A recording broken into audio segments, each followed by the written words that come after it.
This is the ThermaCor machine. This is what we'll be using for mass transfusion of patients.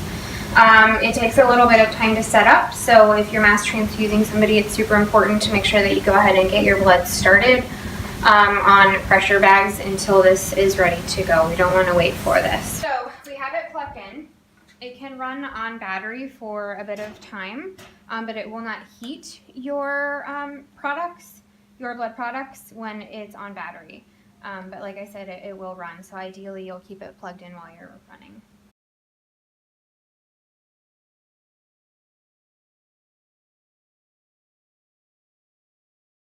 This is the cassette that comes with it. It is what heats the magnetic, or what protects the magnetic plate that heats your blood products.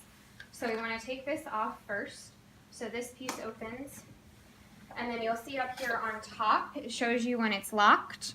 When it's straight out like this is when we're actually putting the cassette on, which I'll show you guys. And then push it all the way forward, that's the unlock, and this piece just comes right off. This piece is padded, so this is what protects it when there's not an actual cassette on it. Alright, so the next piece that goes on is your cassette. The lever will be straight out towards you. There is a little groove here that will set on your cassette, and you'll push this up. And as you want to put, I kind of put my foot on the stand to keep it steady. As you're pushing this in, it'll catch, and you see that lever drop down, and then you'll close it. So now you're all the way locked in. The next step is you're going to push this tubing in.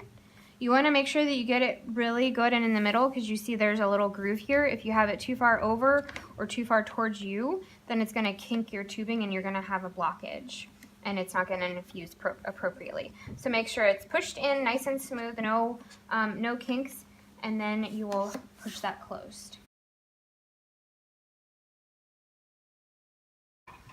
Okay, so now you want to make sure that you have a bag of saline. I usually use a liter bag because it takes more than 250 to prime it, and if you're using the ThermaCor on somebody, then they more than likely need mass transfusion. You have 3 ports that you can use. Personal preference, I like to use the one single tube to prime it with your saline, so I'll clamp that off, and then these you'll go back and forth between your packed red blood cells and your FFP. So go ahead and clamp those off as well. And I always just clamp everything. Alright. So,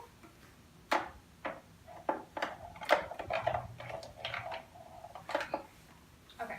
And it's all color coded. So it's going to be blue to blue. So you'll take the caps off and then just pull right off.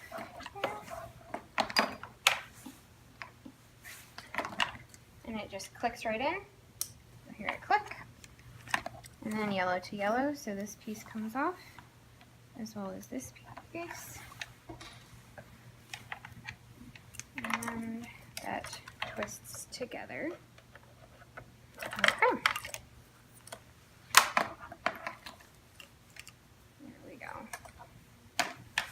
And then we have our extension tubing. And clamp that off, and red to red.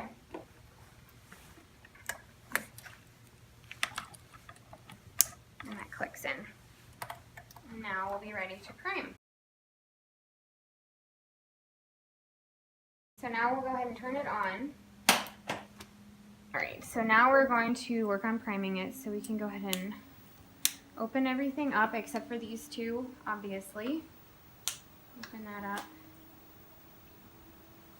And this will fill to about 3/4 of the way full. It should fill for you automatically, and then will stop. If it doesn't, you might have to open this filter piece a little bit. But this one did. Okay, so now you'll look here, and you will press prime, so you don't have to keep holding it. You'll just press it once, and it'll prime everything from here, from your filter and down. So you press it once.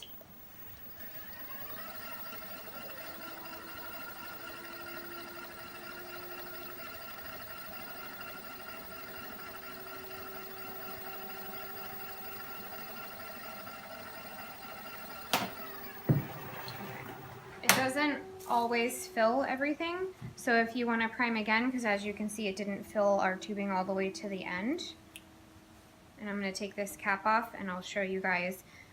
If you don't clamp this off right when the fluid gets to the end, it will suck air back in just because of the amount of pressure. So I'm going to press prime again.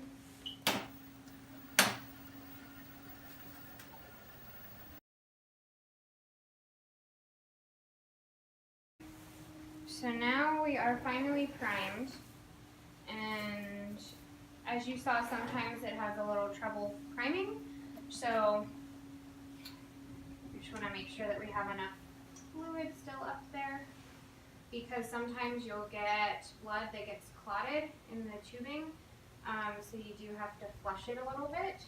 So you want to make sure that you always have saline up here as well.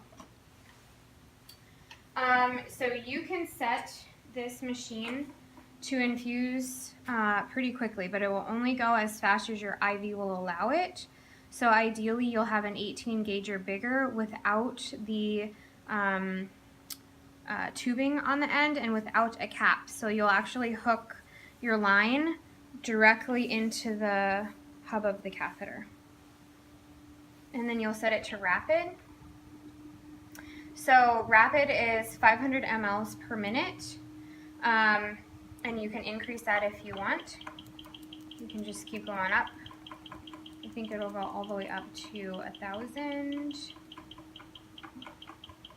Find out, or more. So you can have it set as fast as you want. So this is what you've selected it to infuse at, but this is what it will actually infuse at. So we don't even have it hooked into anything. But we'll go ahead and press start. And just so you guys can see the actual, and it'll go up to 1040 because that's what we have it set at. And you'll stop. And then it'll keep the volume infused down here for you guys as well. Bolus is just that, a bolus. So in my experience, I've never used any boluses. I just set it at rapid, and I go at about either 500 to 1,000, depending upon the patient. And then max pressure, so 300 is for an adult, and then they'll usually use 100 for kids.